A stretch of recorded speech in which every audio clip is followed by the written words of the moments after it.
On ne sait pas quelle est la limite de l'être humain pour ça.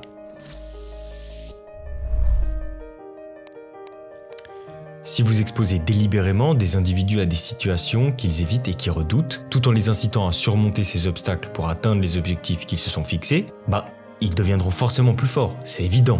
Et on ne connaît pas la limite de ça. Posez-vous la question, si pendant 8 ans vous n'aviez pas évité de faire ce que vous auriez dû faire, selon vos propres principes et valeurs, en quoi votre situation actuelle serait-elle différente aujourd'hui? Certaines personnes mettent des décennies à réaliser leur véritable potentiel, devenant ce qu'ils sont réellement. Et en évoluant, ils acquièrent une force croissante et cette progression semble ne connaître aucune limite. Encore une fois, on ne sait pas où ça s'arrête. Donc la source de votre souffrance pourrait résider dans le fait que vous n'avez peut-être pas atteint tout votre potentiel et vous le savez. Et bien sûr que d'admettre ça et envisager cette perspective, c'est extrêmement difficile, mais ça comporte également un aspect positif, parce que ça suggère qu'il pourrait y avoir une perspective différente sur le monde et des actions différentes à entreprendre pour vous. Vous pourriez envisager un monde où le reflet dans le miroir serait bien plus gratifiant qu'il ne l'est actuellement. Beaucoup de gens l'ont déjà fait. En tant qu'être humain, nous avons fait beaucoup de choses remarquables. Il y a quelques années en arrière par exemple, environ 250 000 personnes ont été sorties de la pauvreté absolue et environ 300 000 personnes ont été reliées au réseau électrique. Collectivement, nous sortons les gens de la pauvreté à un rythme plus rapide que jamais dans l'histoire de l'humanité, et ça avec une marge considérable. Depuis l'an 2000, tout s'accélère. Les Nations Unies avaient mis en place un plan visant à réduire la pauvreté de 50% en 2000 et 2015. Ils l'ont accompli en 2013. Donc oui, il y a des inégalités qui se développent dans de nombreux endroits et ça fait beaucoup de bruit, mais dans l'ensemble, le monde soulève tout le monde et c'est une excellente chose. Et nous n'avons aucune idée de la vitesse à laquelle nous pourrions multiplier ça si les gens s'y mettaient vraiment et s'y attachaient vraiment. De ma propre expérience, je dirais que les gens fonctionnent probablement à 50% de leur capacité. Prenez les jeunes d'aujourd'hui et demandez combien d'heures ils perdent par jour ou par semaine. Et la réponse classique, ce sera entre 4 et 6 heures par jour. Entre étudier de manière inefficace, jouer à des jeux vidéo, regarder les réseaux sociaux, où ils regardent non seulement des choses qu'ils ne veulent pas regarder, mais des choses qui ne les intéressent même pas et après ils se sentent mal quand ils ont terminé. Vous avez là facilement 4 heures de perdu et c'est facilement vérifiable avec les téléphones d'aujourd'hui. Tous vous diront le temps que vous passez sur les réseaux sociaux ou sur votre téléphone tout court. Bref, ça fait 20-25 heures par semaine, 100 heures par mois, 2 semaines et demie de travail complet en fonction du pays, la moitié d'une année de semaines de travail par an et si votre temps vaut environ 20 € de l'heure, ce qui est largement sous-estimé, c'est plutôt 50 € si vous pensez en termes de salaire différé, si vous perdez 20 heures par semaine, vous perdez 50 000 € par an. Et vous le faites en ce moment même. Et c'est encore pire si vous êtes jeune parce que gaspiller 50 000 € par an, c'est une catastrophe bien plus grande quand on est jeune que pour quelqu'un d'âgé parce qu'il ne durera pas aussi longtemps. Et donc si votre vie n'est pas tout ce qu'elle pourrait être, vous pourriez vous demander ce qui se passerait si vous arrêtiez de gâcher les opportunités qui se présentent à vous. Qui sait à quel point vous pourriez devenir plus efficace? 5 fois, 10 fois, voire 20 fois plus efficace? L'efficacité humaine peut être extraordinaire et personne ne connaît véritablement ses limites. En considérant aussi le fait que nous arrêtions d'aggraver la situation, parce que c'est une autre chose que les gens font tout le temps, non seulement ils négligent de prendre les mesures nécessaires pour améliorer leur situation, mais ils s'efforcent aussi activement d'aggraver les choses.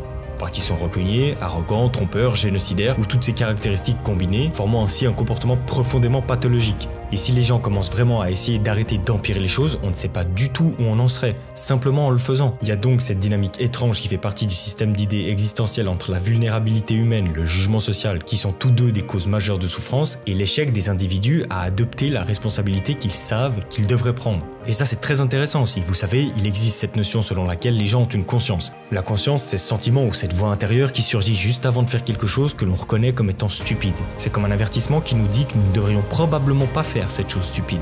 Mais vous allez de l'avant et le faites quand même. Et bien sûr, exactement ce que la conscience voulait qu'il arrive est inévitablement arrivé. De sorte que vous vous sentez encore plus stupide que si c'était arrivé par accident. Vous saviez que ça allait arriver, vous avez été averti et pourtant vous l'avez fait quand même. Et le plus drôle dans tout ça, c'est que tout se passe à l'intérieur des personnes et que nous ne comprenons pas vraiment ce que c'est. Vous pourriez alors réfléchir à ce qui se produirait si, pendant 5 ou 10 ans, vous suiviez les avertissements de votre conscience.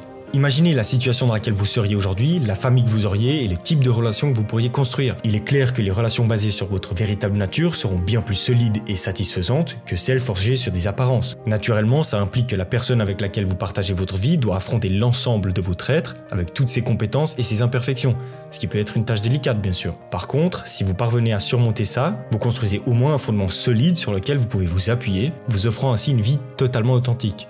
Et c'est pas simplement que votre destin dépend de votre capacité ou non à vous prendre en main et à décider dans quelle mesure vous allez vivre votre vie de façon authentique.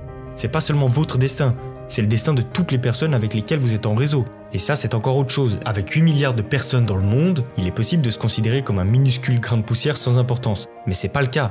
C'est un mauvais modèle de penser comme ça. Parce que vous occupez une position centrale dans un réseau, vous en êtes le nœud central. Cette réalité elle est encore plus marquée aujourd'hui avec l'avènement des réseaux sociaux. Au cours de votre vie, vous connaîtrez au moins 1000 personnes et chacune d'entre elles connaîtra également 1000 personnes. Donc vous êtes à une personne d'1 million et à 2 personnes d'1 milliard. C'est comme ça qu'on est connecté. Donc quand vous agissez, ça a des répercussions et ça influe sur les choses d'une manière que nous ne comprenons pas entièrement, c'est vrai. Et ça signifie que vos actions, de même que vos inactions, sont bien plus significatives que ce que vous pourriez penser. Bien sûr, la crainte qui peut surgir en prenant conscience de ça, c'est que vos actions commencent à avoir de l'importance. Et on pourrait soutenir que c'est préférable que de mener une existence dénuée de sens. Cependant, il y a aussi un coût à cela. Et ce coût, c'est la responsabilité. Vous pourriez vivre une vie sans aucune responsabilité où rien n'a d'importance. En revanche, si vous choisissez de donner de l'importance à tout, ça implique de prendre la responsabilité qui est associée. Et honnêtement, je doute que tout le monde choisisse la voie du sens. Certaines personnes endurent la souffrance d'une vie dépourvue de sens, mais bénéficient de l'avantage de l'absence de responsabilité. C'est peut-être aussi une motivation d'ailleurs, car abandonner ses principes, c'est bien plus facile que de les mettre en pratique. Le coût à payer, c'est la souffrance, mais on peut toujours se plaindre et susciter la compassion des autres. Maintenant, l'autre possibilité, c'est de porter correctement son fardeau et de vivre franchement dans le monde. Ce que d'ailleurs de nombreuses personnes ont réalisé au cours du XXe siècle, c'est que mener une vie pathologique entraîne la pathologisation de la société. Et si un nombre suffisant de personnes adoptent ce comportement, ça devient un véritable enfer. Et je crois que les événements du XXe siècle l'ont parfaitement illustré.